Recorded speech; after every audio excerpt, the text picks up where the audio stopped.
It's PFTOT Wednesday edition, the little extra show where we get to the things that we weren't able to address during PFT Live or things we'd like to talk about a little bit more. And one of the things, we've talked a little bit about the egg challenge, when and if you're going to get those 2 raw eggs cracked against your noggin by your kids. There's that 40-yard dash challenge that Ted Ginn put out there a couple of weeks ago, saying he'll put $10,000 up against anyone that wants to race him. He had a taker in Travis Benjamin, but he's not getting back to Travis Benjamin. I think Ted Ginn realizes he may have written a check he doesn't want to have to cash, because Travis Benjamin and plenty of other guys could probably beat Ted Ginn in a race. Yeah, I would think so at this point of his career. I mean, Ted Ginn early on in his NFL career, just fresh out of Ohio State. Ooh, that would have been interesting. I think he could have run with anybody in the sport, and it could have been a very close race. But yeah, no, I think now there's a handful of players that I could think of that I think are faster than Ted Ginn. He's still very fast, don't get me wrong. But what Travis Benjamin didn't hear back from Ted Ginn? Is Ted Ginn associated with this race? Is this just a single individual challenge that he presented as far as the $10,000 thing? I guess that's where I get confused with this whole topic. He was a guest on the show hosted by your former partner, Adam Lefkoe, and He blurted out $10,000, anybody that wants to race me up, pole to pole, whatever that means, for $10,000. And there was the sprinter from Texas, the high school kid, that said bet, although obviously the kid can't do anything like that without risking his college eligibility. But Benjamin said, I wrote them back. They didn't write me back. So I knew what that was. I won't back down from a challenge one bit. I'm a competitive person. If you want to get on the field and race, we can race. But it sounds like Benjamin tried to accept, but he got crickets in response because, I think here's what happens. Ginn's in his mid-30s now. He knows that speed is going to be gone soon. He probably has already lost a bit of a step, and his way of pushing back against it is to act like he's still as fast as he ever was. Deep down, he knows he's not, and I think deep down he doesn't want to find out he's not, especially to the tune of $10,000 every time he learns that he's not. And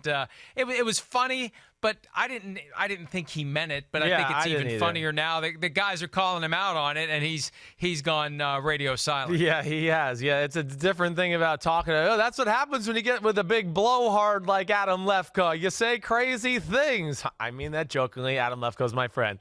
I would want to see it, though. I mean, that is one of those things like, I would tune in, and I know you've talked about it and we've talked about it together, just about maybe the dangers of doing a 40-yard dash challenge. If somebody pulled their hamstring or did something like that, that would be a lot of crap for them in their lives to deal with the organization. But I used to like watching that back in the day. NFL's fastest man, right? Darrell Green, Willie Gault, some of those races. I thought that was really cool. But I don't know if players will actually do it with what's at stake this day and age. Now, are you and Lefkoe really still friends, or are you just saying that because you have to? No, we're really still friends. In fact, he texted me this morning, actually, while we were sitting here. So, yes, we are very good friends still, and he's still a blowhard, so I meant that. What are the chances that you and I will still be friends after we're no longer doing this show? Well, I mean, I'm pretty consistent. It's you that we got to worry about, So I don't know. All right, that's a fair answer. Moving right along, Trent Brown got the big money contract this year in free agency from the Raiders. He was a star last year for the Patriots at left tackle. The Raiders moving him to right tackle despite that major payday. He says it's natural for him to do that, stepping right back into what I was doing. Moving to the left side was more of a transition than it is coming back to the right. Look, here's the thing. He wasn't good as a right tackle. He was better as a left tackle, and I know they have Colton Miller that they're trying to groom into their left tackle, but I don't know why you pay the guy that much money and then flip him over to the side of the line where he wasn't nearly as good as he was when he was playing the other side of the line. Yeah, well, he had a special year last year. In New England, it was the right offense, the right coaching around him, so they really got the most out of him at left tackle. And yeah, it was his best year, so I think we all look at it and go, oh, well, maybe he's made for left tackle. And he certainly could do left tackle, and we know he can play it at a high level. I do think he fits the mold more, though, Mike, of a right tackle. And he's shown, some good moments there with the San Francisco 49ers. I know things didn't end the right way there in San Francisco, and I don't know exactly what happened that ended up getting him traded out of the door to the New England Patriots. But, usually, we talk about this. Coaches, they call running formations more times or not to the right side. They're more prone to put the tight end on the right side. So now the defense is also going to put their bigger, stronger guys over there to be able to take on some of the double teams or the tackle tight end double team or whatever it may be. So traditionally, you want your right tackle to be a road grader, a really good run blocker that way. And, to this point, too, I'll say this much. The left tackle thing, it's still very important, but Khalil Mack, Von Miller, all the great pass rushers move all over the field now. So you got to have good guys on both sides. I don't know if there's we got to have a better left tackle than right tackle, other than the fact that it, protects the quarterback's blind side and he can't see always that way. But you're right. Teams will move those great pass rushers anywhere they can to try to create a mismatch. So you need to have good tackles on each side, or they just will flip the guy over to the side of the line where you don't have a great tackle. You need to have two of them, and the Raiders hoping that Brown can be the great right tackle to the great left tackle. They hope Colton Miller will be. Right. The L.A. Chargers, we talked yesterday about Tyrod Taylor. I think he prefers Tyrod, although I can't get used to that after 5-6 years of saying Tyrod. You had him at number 40 on your list of top NFL quarterbacks. He's the backup to Phillip Rivers. Ken Whisenhunt, the offensive coordinator of the Chargers, suggests that they could come up with packages where they put both guys on the field. It kind of reminds me of the Lamar Jackson break-in period last year in Baltimore, maybe the Taysom Hill situation where they put him on the field at times with Drew Brees. I can't imagine Phillip Rivers lining up wide at any point in this stage of his career or at really any time. What do you think they would do with Tyrod Taylor? And I kind of feel like this is a way to maybe really test him out on the job to see if he could be the successor to Phillip Rivers. Yeah, well, maybe. Nonetheless, I think it's more anything to just be another wrinkle to the Los Angeles Chargers offense. That more, like you said, the Taysom Hill thing, Mike, right? I mean, that's a pain in the butt for defenses to get ready to prepare for that every week. You bring a Tyrod Taylor in, you go, okay, well, hey, he's athletic enough to where they could call a quarterback run design type play. Anthony Lynn, he's famous for his run game blocking and schematics. So that you got to worry about that. Oh, they might, line him up at wide receiver. I mean, he could catch some passes out there or do something, maybe a speed sweep. Oh, they might toss it to him and let him throw it. So I think more or less it's more about just doing something different for the offense, giving defenses another thing to worry about. And Tyrod Taylor, he's an athletic talent at the quarterback position that can do more than just throw the football. And, we see this trend now, right? Yeah, where I think so. Teams are willing to do it. It gives you more things to prepare for. We've seen it with the Saints and Taysom Hill. We saw it last year with Lamar Jackson in Baltimore. I have a feeling that this may be kind of like I don't know if it's going to be something that's short-lived, but I feel like it's catching on where if you have this talented player who can do a lot of things, and it's going to make the defense concerned if he's on the field about what he's going to do, and that maybe causes the defense not to focus as much on other guys, that maybe that's helpful. Yeah, and really I look at it too, Mike, as going like these guys, this might be your new version of your third-string quarterback, like Taysom Hill. Yeah, you can play some quarterback, but we're going to make you do some other things on the field as well. And I feel like that's what might happen with Trace McSorley with the Baltimore Ravens. As you mentioned, yeah, he might be on the field with Lamar Jackson and then running down on special teams, making tackles and doing stuff like that as well. I know the Kansas City Chiefs got the quarterback from Princeton who I have heard a lot about over the last 2 years. I know he is a physical specimen. I think they're kind of toying around with the idea of that Saints Taysom Hill package. So I do think this will continue to be something to watch out for in the NFL. I mean, we know NFL offensive coaches are always looking for new wrinkles, new ways to stress out a defense. And as we saw last year, it's hard to kind of figure out what the Saints were going to do when Taysom Hill was on the field because he could block, he could run routes, he could play running back, and it's hard to match up your defense with that.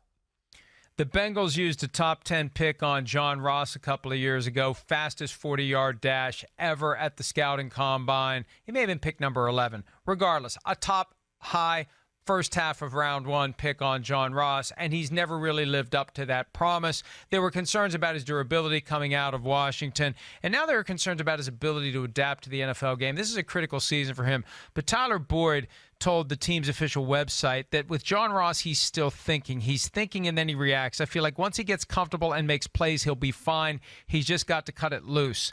At what point is it just not going to happen? How many years do you give a guy to get? And we talked about this with another receiver that wants the game to slow down. I can't remember who it was, but at what point is it just never going to slow down? At what point are you just as good as you're ever going to be? And that's just it. Yeah, it's teetering on that time.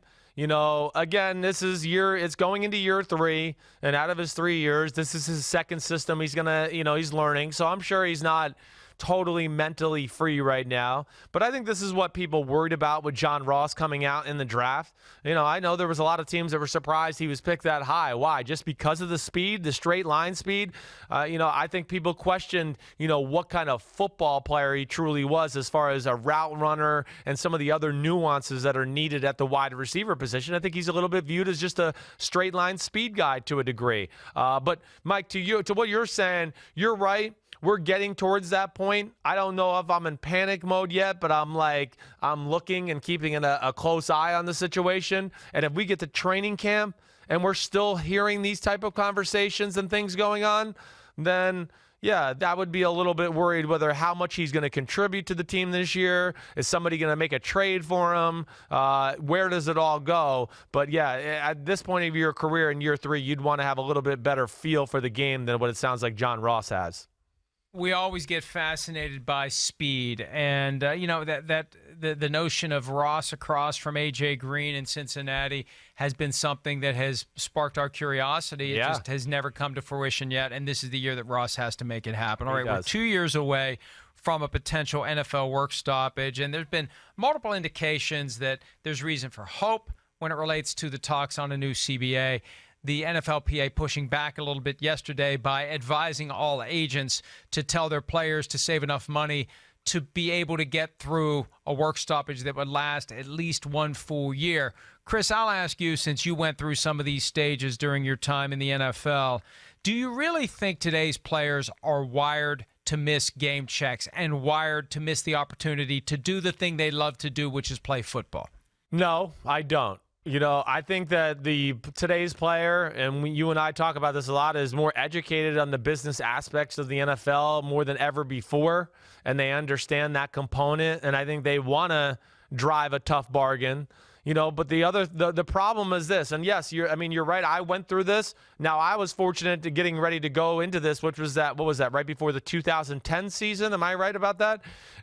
I had made enough money to where I wasn't panicked at that time. Okay, gosh, if we don't play a year, I've saved enough and made enough, in the first 6-7 years of my career where I'll be okay. Of course, would rather have checks, but it's the rest of the NFL. It's the guys who aren't starting quarterbacks. It's the guys who haven't been, high caliber football players for the team. It's the guys who've been making the league minimum, maybe for 1, 2, 3 years of their career. And they don't have enough money to stand on for the next season to go about, to where that's where it gets scary. And to what you're saying too, yeah, football players want to play football. And I have a hard time thinking that, yes, the union could stick together that way and ultimately strike for a better deal. I just don't know if that's feasible at this point. Well, and here's part of the problem as well. You can tell players to save their money now so they have money in 2021, it would be the 2021 season. Right.